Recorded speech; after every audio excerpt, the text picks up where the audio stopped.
দেখো আজকে আমি রান্না করছি শোলা কচু আলু দিয়ে তরকারি। এটা এখন হচ্ছে।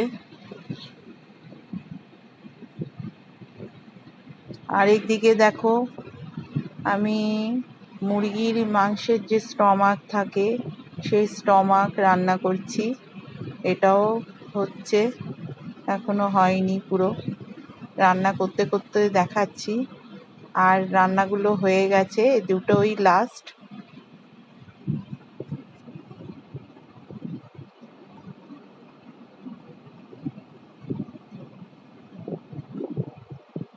আর দেখো কি রান্না করেছি। এইটা হচ্ছে পমফ্রেট মাছের ঝাল করেছি।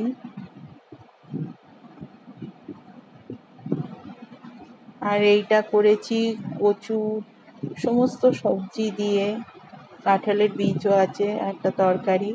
আর এই দেখো বাঁধাকপি।